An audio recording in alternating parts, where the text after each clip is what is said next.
संविधान एक के लिए तो बना है नहीं, सबके लिए संविधान बनना है, गरीब के लिए, अमीर के लिए, दोनों के लिए। काफ़ी ज़्यादा इलिटरेसी है कॉन्स्टिट्यूशन को लेकर, क्योंकि लोगों को पता ही नहीं है कि उनकी क्या ड्यूटीज़ हैं, क्या राइट्स हैं। अगर किसी को अपने अधिकारों के बारे में नहीं मालूम हो, उनको लगता ही नहीं कि हमारे साथ गलत व्यवहार हो रहा है या हमारे साथ जाति हो रही है। संविधान के बारे में तो स्कूल में उतना नहीं बताया जाता है, तो हम लोग गाँव में उतना जानकारी नहीं है। एक गेम के माध्यम से हम लोगों को संविधान के बारे में बताया गया था। बोर्ड गेम होता है, उसमें हम लोग डाइस फेंकते हैं और जो भी नंबर आता है उस नंबर का हम लोग को राइट्स या ड्यूटीज़ के डिपेंडेंस पे मिलता है टास्क। तो जो भी हम लोगों को अच्छा लगता है वो चुन लेते हैं कि हम ये पूरा कर सकते हैं।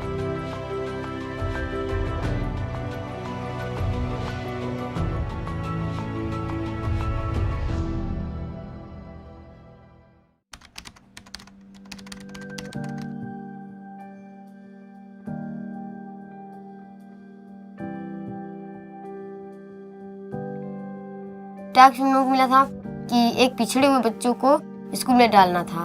हमारे पड़ोसी है अमित, उसके घर वाले उसको पढ़ा नहीं सकते हैं। ये बात की उनसे तो हमने बोले कि हम लोग एडमिशन करा के पढ़ा सकते हैं, कि हम लोग हैं मदद करेंगे आपका। तो बोले कि ठीक है, ले जाके एडमिशन करा दीजिए।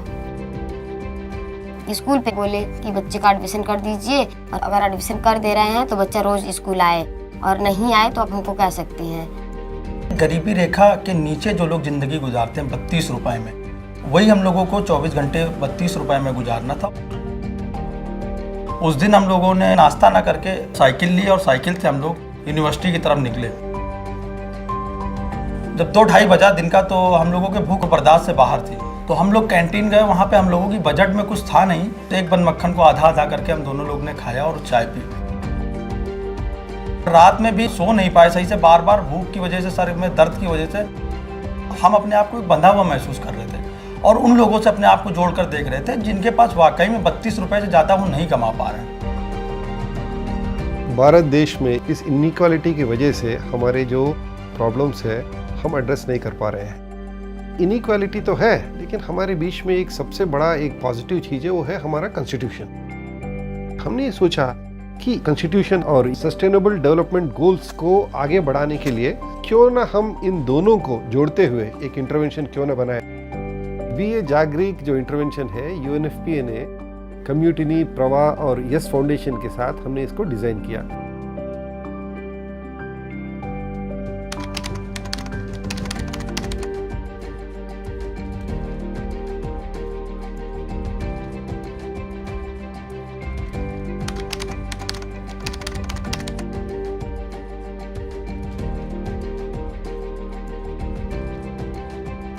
जैसा कि आपने देखा कि ये जागरिक आज जमघट में इकट्ठा हुए हैं और ये अपने जो सोशल एक्शन प्रोजेक्ट है जो इन्होंने किया था उसके बारे में ये शेयरिंग कर रहे हैं और कॉन्स्टिट्यूशन के अपने अधिकार और कर्तव्यों के बारे में जानकारी हासिल कर रहे हैं। युवाओं की ये लर्निंग सिर्फ यहाँ तक ही सीमित नहीं रहती है, पूरा उत्तर प्रदेश के अंदर 11 संस्थाएं हैं रीजनल लेवल पर, उत्तर प्रदेश के लेवल पर। तो ये लर्निंग 11 संस्थाओं तक जाती है, फिर कॉमन लर्निंग बनती है। तो कम्युनिटी यूथ कलेक्टिव एक नेशनल यूथ कलेक्टिव है और मैं भी उसी एक नेशनल कलेक्टिव का हिस्सा रहा हूँ। और मैं पिछले 10 साल से मेरी कोशिश है कि मैं कैसे उस नेशनल कलेक्टिव की लर्निंग है मैं उसको अपने राज्य में लेकर पाऊँ, उत्तर प्रदेश में इन 11 संस्थाओं के साथ।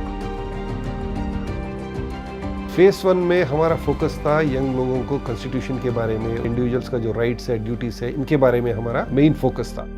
फेज 2 में हम आईसीपीडी के जो इश्यूज हैं उनके ऊपर यंग लोगों का ध्यान आकर्षित करना चाहेंगे, जिसमें access to services, information, accountability, इन मुद्दों के ऊपर ज्यादा चर्चा होगी। पूरा जो कलेक्टिवाइजेशन प्रोसेस है एक्चुअली जागरिक ही लीड कर रहे हैं। एक समय पे जैसे जिशान और शारिक खुद एक जागरिक जैसी जर्नी से निकले थे और उसके बाद उससे प्रोत्साहित होते हुए उन्होंने एक संस्था खड़ी करी जो अब पूरी तरह डेडिकेटेड होगी यूथ वर्क के लिए। और ऐसी बहुत सारी संस्थाएं खड़ी हुई हैं। ये 100 जैसे बहुत सारी बेहतरीन यूथ ऑर्गेनाइजेशंस हैं कम्युनिटी यूथ कलेक्टिव में। और पिछले साल सभी ने मिलकर एक संकल्प लिया था कि हम चाहेंगे कि ज़्यादा से ज़्यादा राज्यों में ज़्यादा से ज़्यादा युवा संस्थाओं को संगठित किया जाए, जिससे हम लोग न केवल एडोलेसेंट पार्टिसिपेशन को मजबूत करेंगे, यूथ लीडरशिप पे काम करेंगे, बट जिस भी स्पेस में ये जागरिक जाएंगे वो ये जर्नी जारी रखेंगे और ये प्रोसेस को एक यूथ मूवमेंट में बना सकते हैं। कम्युनिटी और कम्युनिटी के साथी संगठन कई सालों से जागरिक और जागरिक जैसी लर्निंग जर्नीज को क्रिएट कर रहे हैं और बखूबी ज़मीन पे उतार रहे हैं। पिछले 5 सालों का एक एग्रीगेटेड एस्टीमेट लिया जाए तो लगभग 35 संस्थाएं अब जो कि 17 राज्यों में हैं, उन्होंने 17,500 जागरिक्स को नर्चर किया है। ये एक संख्यात्मक महत्व तो रखता ही है, पर ख़ास बात यह है कि लगभग इनमें से 40% बतौर ज़बरदस्त जागरिक्स आइदर संस्थाओं में काम कर रहे हैं या बतौर एक्टिविस्ट कम्युनिटीज़ में एक लीडरशिप रोल अदा कर रहे हैं। आपने देखा कि किस तरीके से जागरिक एक राष्ट्रीय मुहिम बन गया है। ये कम्युनिटी के नेशनल कलेक्टिव मेंबर्स तक ही अब सीमित नहीं है, बल्कि कम्युनिटी द्वारा स्थापित 7 राज्य स्तरीय कलेक्टिव्स जो कि असम, गुजरात, मध्य प्रदेश, बिहार, झारखंड, वेस्ट बंगाल और उत्तर प्रदेश में है, वो भी बखूबी इस जर्नी में शामिल है।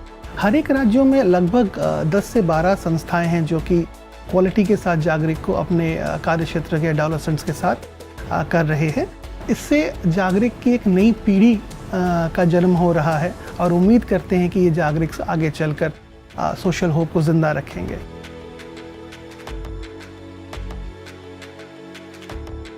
ये जागरिक में जुड़ने से कितने दूर दूर से सर लोग आते हैं, हम लोग से मिलते हैं, हम लोग से बातें विचार करते हैं। ऐसी बहुत सी चीज़ें हैं इंडियन कॉन्स्टिट्यूशन में भी जिसके बारे में लोगों को पता नहीं है, तो इनफैक्ट हम लोग को भी नहीं पता था, लेकिन ये सब टास्क करने के वजह से हम लोग को सब सीखने को मिल रहा है आगे। पहले तो ऐसा था कि बस हम लोग कोई जिम्मेदारी जैसा नहीं लग रहा था, अब जिम्मेदारी जैसा लगता है कि हम भी कुछ अपने गांव के लिए या क्षेत्र के लिए कुछ कर रहे हैं।